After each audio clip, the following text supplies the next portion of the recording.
여러분 안녕하십니까. 10월 20일 동아뉴스 스테이션입니다. 중국의 시진핑 국가부주석이 18일 공산당 제17기 중앙위원회 제5차 전체회의에서 당 군사위 부주석에 선출됐습니다. 이변이 없는 한 2년 뒤 후진타오 국가주석의 뒤를 이어 최고 지도자에 오를 것으로 예상됩니다. 네, 하지만 13억 인구를 가진 중국에서 최고 권력의 승계가 이처럼 순조롭게 진행되는 것에 대해 의아해하는 사람이 없지 않습니다. 베이징 구자룡 특파원을 연결하겠습니다. 구특파원. 네, 베이징입니다.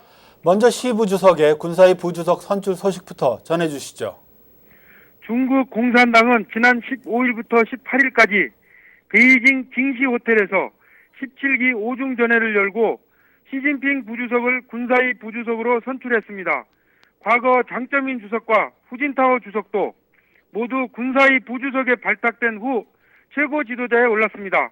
앞으로 시 부주석은 2012년 18차 당대회에서 국가주석으로 선출될 전망입니다. 리커창 부총리가 총리가 되면 시진핑, 리커창의 양두 마차 체제가 5세대 지도부의 핵심을 이룰 것으로 예상됩니다.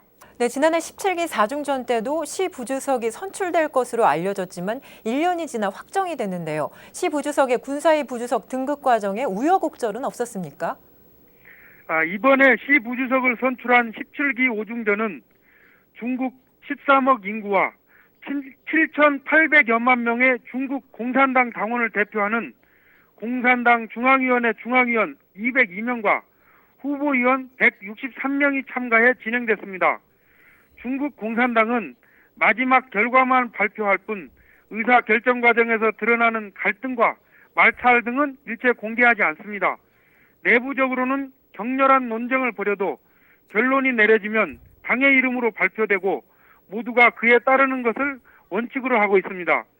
이번에도 시 부주석과 리 부총리 간에 경쟁이 없지 않았다고 홍콩 언론은 전합니다.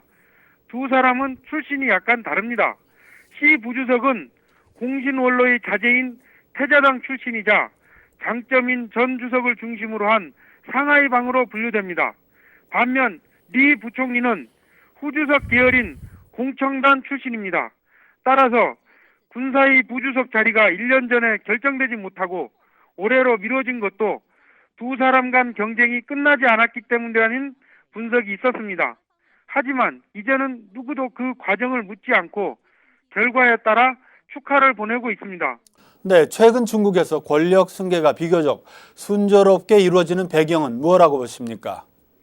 중국도 사실 덩샤오핑 지도자 시절까지만 해도 집단 지도 체제라기보다 사실상의 황제가 1인 통치를 하는 데 가까웠습니다. 하지만 그 후에는 마오쩌둥이나 덩샤오핑 같은 절대적인 영향력을 가진 지도자가 없기 때문에 정치국 상무위원 중심의 집단 지도 체제가 활성화되고 있는 것으로 보입니다. 사실상 집단 지도 체제이므로 다수의 공감을 얻어낸 후계자에 대해 1인자가 이의를 제기하기 어렵다는 분석도 나옵니다. 여기에는 집단 지도 체제를 통한 단결이 흐트러지면 공산당의 안정적인 집권과 국가 운영도 힘들다는 의식도 작용하고 있는 것 같습니다. 중국은 서구 민주주의 국가와 달리 헌법과 당헌 등의 공산당에 의한 일당 지배를 채택하고 있습니다. 중국 공산당은 개혁 개방 이후 한 해 10% 가까운 높은 경제 성장이라는 실적을 내세웁니다. 많은 중국인들도 별 저항 없이 공산당의 일당 통치를 받아들이고 정쟁으로 날을 새기도 하는 나라보다는 조용하게 권력 승계가 이루어지는 것이 낫다고 생각하는 사람도 있습니다. 네, 중국도 과거에는 권력 승계가 원만하지만은 않았죠. 물론입니다. 중국 공산당 역사에서 권력 투쟁 과정에 풍파가 많았습니다. 마오쩌둥의 후계자로 불렸던 류 샤오치는 문화 대혁명 과정에서 숙청됐고 린 벼오는 권력을 찬탈하려다 실패하자 비행기를 타고 도주하다 추락사고로 숨졌습니다. 개혁파 자오찌양 총서기는 1989년天安門 사태에서 덩샤오핑의 미움을 사 가택연금 상태로 지내다 생을 마쳤습니다. 하지만 장쩌민과 후진타오 주석은 덩샤오핑 지도자의 낙점이라는 후광에 힘입어 별다른 마찰 없이 차례로 권력을 승계받았습니다. 시진핑 부주석은 덩샤오핑과 같은 절대적인 영향력을 가진 지도자의 낙점 없이 지도부 간의 합의만으로 선출됐습니다. 순조로운 권력 이양 측면에서는 더 의미가 크다고 하겠습니다.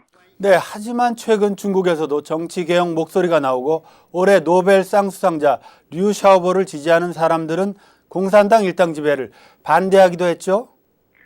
원자바오 총리가 지난달 광둥성 선전의 경제특구 지정 30주년을 맞아 정치개혁을 역설한 후 정치개혁 논의가 잇따르고 있습니다.